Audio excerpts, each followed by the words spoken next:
Film ഇൻസ്റ്റിറ്റ്യൂട്ടിൽ പഠിക്കുന്ന കാലത്ത് ഞങ്ങൾ ഈ ഡോക്യുമെൻ്ററിയും എന്താ പറയുക നാനക് ഓഫ് ദ ഈ ഫ്ലാഹർട്ടിയാണ് ഡോക്യുമെൻ്ററി ആചാര്യനായിട്ട് അറിയപ്പെടുന്നത്.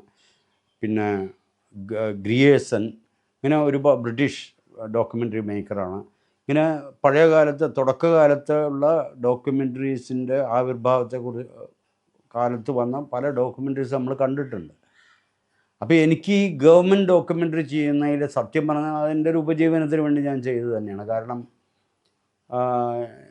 എനിക്ക് ഡോക്യുമെൻ്ററി ചെയ്യണമെന്ന് താല്പര്യമുണ്ടായിരുന്നു. ചെയ്യണമെങ്കിൽ തന്നെ എനിക്ക് എൻ്റേതായ രീതിയിൽ ഫ്രീ ആയിട്ട് ചെയ്യണം. അപ്പോൾ തുടക്കകാലത്ത് എനിക്ക് ഗവൺമെൻറ് ഡോക്യുമെൻ്ററി ചെയ്യുമ്പോൾ എനിക്ക് ഒരുപാട് ബുദ്ധിമുട്ടുണ്ടായിരുന്നു. കാരണം ഗവൺമെൻറ് ഡോക്യുമെൻ്ററി എന്ന് പറയുന്നത് ഒരു ഡിപ്പാർട്ട്മെൻറ്റാണ് അത് ഫണ്ട് മുടക്കുന്നത്. അപ്പോൾ അവരുടെ ചില ആക്ടിവിറ്റീസ്, അവരുടെ പ്ലസ് പോയിൻറ്റ്സ് പറയാൻ വേണ്ടിയിട്ടാണ് എടുക്കുന്നത്. നമുക്ക് മൈനസ് പോയിൻറ്റ്സ് പറയാൻ പറ്റില്ല. അവർ കാശ് മുടക്കി എടുക്കുന്ന അവർ ചെയ്ത നല്ല കാര്യങ്ങളെക്കുറിച്ചോ അല്ലെങ്കിൽ ഒരു ഇൻഫർമേഷൻ തരാൻ വേണ്ടിയിട്ടാണ്. അപ്പോൾ എനിക്ക് തോന്നുന്നു നമ്മളെ ഇന്നത്തെ കാലത്തിലും അങ്ങനെയാണെന്ന് എനിക്കറിയില്ല. അപ്പോൾ നമ്മൾക്ക് എല്ലാവരുടെയും മനസ്സിൽ ഉള്ള ഒരു എൻ്റെയൊക്കെ മനസ്സിലുണ്ടായിരുന്ന എന്താ വെച്ചാൽ എന്തെങ്കിലും കുറിച്ച് ദോഷൈക ദൃക്കായിട്ട്, അത് മലയാളിയുടെ ഒരു പൊതു സ്വഭാവമായിരിക്കും, നമ്മളെല്ലാറ്റിനും ഒരു സിനിക്കലായിട്ട് കാണാം. എല്ലാറ്റിലും എന്തെങ്കിലും ഒരു ദോഷം കണ്ട അത് എന്നിലും ഉണ്ടായിരുന്നു. പക്ഷേ നമ്മൾ ഈ ഗവൺമെൻറ് ഡോക്യുമെൻ്റ് എടുക്കുമ്പോൾ നമ്മൾ ദോഷം പറയാനേ പറ്റില്ല. ഇപ്പോൾ വിശാല കൊച്ചി വികസന അതോറിറ്റി എൻ്റെ ആദ്യത്തെ സിനിമ ചെയ്തപ്പോൾ ഇന്നത്തെ ഡോക്ടർ അംബേദ്കർ സ്റ്റേഡിയം പറഞ്ഞിട്ട് ബസ് സ്റ്റാൻഡിൻ്റെ മുന്നിൽ ഒരു വലിയ സ്റ്റേഡിയം ഉണ്ട് എറണാകുളത്ത്. അപ്പോൾ അന്ന് ഈ സ്റ്റേഡിയം വന്ന സമയമാണ്. GCD ആണ് ആ സ്റ്റേഡിയം കെട്ടുന്നത്, അംബേദ്കർ. അപ്പോൾ ഈ സ്റ്റേഡിയത്തിൻ്റെ വിഷ്വൽ എടുത്തപ്പോൾ ഈ രാത്രിയായ സ്റ്റേഡിയത്തിൻ്റെ താഴെ ഈ ബഗ്ഗേഴ്സ് വന്നിട്ട് ഫ്ലൈ ഓവർ പോലെയാണ് ഈ ആൾക്കാരിയ്ക്കുന്നതിൻ്റെ താഴ്ഭാഗം മഴയൊന്നും പെയ്യാൻ കൊള്ളില്ല. അപ്പോൾ അവിടെ വന്ന് അടുപ്പൊക്കെ മൂട്ടിയിട്ട് ഈ ഊരുതണ്ടികളായിട്ടുള്ള ആൾക്കാർ വന്ന് ഭക്ഷണമൊക്കെ വെച്ച് കിടക്കുന്ന അതിൻ്റെ 3-4 ഷോട്ട് ഞാൻ കൊടുക്കുന്നുണ്ട്. അപ്പോൾ കൃഷ്ണകുമാർ അതിൻ്റെ ചെയർമാൻ കണ്ടപ്പോൾ എന്നോട് പറഞ്ഞു,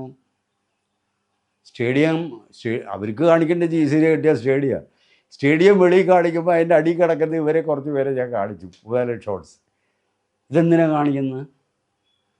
ഞാൻ പറഞ്ഞു, അല്ല, അത് സ്റ്റേഡിയത്തിൻ്റെ ഒരു ആംബിയൻസ് അല്ല, അതിൻ്റെ ആവശ്യമില്ല, ഞാൻ കട്ട് ചെയ്തില്ല. അപ്പോൾ ഞാൻ എന്താ ചെയ്യുവെച്ചാൽ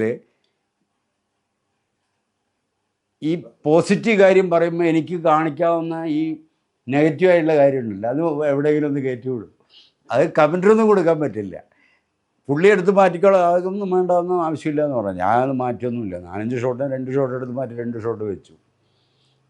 GCD കെട്ടിയ സ്റ്റേഡിയം കാണിക്കുമ്പോൾ സ്റ്റേഡിയത്തിൻ്റെ അടിയിൽ രാത്രി അന്തി ഉറങ്ങുന്ന ഭിക്ഷക്കാരുടെ കാണിക്കേണ്ട യാതൊരു കാര്യമില്ല. ഇങ്ങനെയൊക്കെയാണ് ഞാൻ ഈ ഗവൺമെൻറ് ഡോക്യുമെൻ്റ് എടുക്കുമ്പോൾ. അപ്പോൾ ഈ ഗവൺമെൻറ്റിന് വേണ്ടി ഡോക്യുമെൻ്ററി എടുക്കുമ്പോൾ പുകഴ്ത്തൽ മാത്രമാണ് നമ്മുടെ ജോലി. അവിടെ ഫൈനാൻസ് മാനേജറായിരുന്നു, സെക്രട്ടേറിയറ്റിലെ ഒരു ജോയിൻറ്റ് സെക്രട്ടറി ആയിരുന്നു, താൽക്കാലിക MDയുടെ ചുമതല വഹിച്ചത്. അങ്ങേര് KR മോഹനം വഴി എന്നെ അറിയിച്ചു, പുള്ളി എടുക്കില്ല, അവരെ പുള്ളിയെ സസ്പെൻഡ് ചെയ്യുമെന്ന് പറയുന്നത്.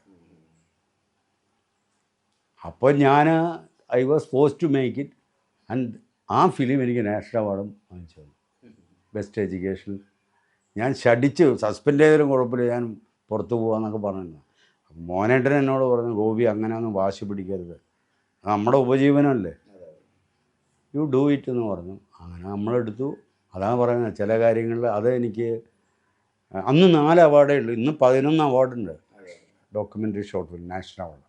അന്ന് best information, best education instruction, best scientific and best motivation, ഇങ്ങനെ 4 കാറ്റഗറി ഉള്ളൂ അന്ന്. പിന്നെ ഇൻഡിവിജ്വൽ അവാർഡൊന്നുമില്ല, ഡയറക്ഷൻ, ക്യാമറ, അതൊന്നുമില്ല. 4 അവാർഡ്. ഈ 4 അവാർഡ് പ്രൊഡ്യൂസർക്കും ഡയറക്ടർക്കും കിട്ടും, സർട്ടിഫിക്കറ്റും ക്യാഷ് അവാർഡും.